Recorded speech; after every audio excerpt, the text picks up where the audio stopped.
শবে বরাতে নফল নামাজের নিয়ম হল: ১. অন্য নফল নামাজের মতোই ২ রাকাত করে নামাজ পড়া।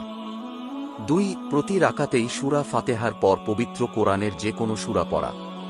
৩. এরপর যথানিয়মে রুকু সিজদা করা এবং অন্য রুকনগুলো আদায় করা। এভাবে ২ রাকাত নামাজ শেষ করা। ২ বা ৪ রাকাত নামাজ পড়ার পর কিছু সময় দোয়া দ্রুদ, তাসবিহ তাহলিল পড়া, জিকির করা, কোরআন তেলাওয়াত করা। এরপর আবার নামাজে দাঁড়ানো।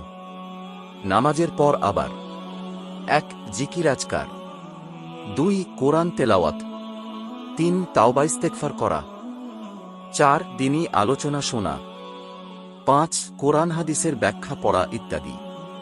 এভাবে সাধ্য অনুযায়ী যত রাকাত নামাজ পড়া যায় পড়তে পারেন। রাকাতেরও নির্দিষ্ট কোনো সংখ্যা নেই।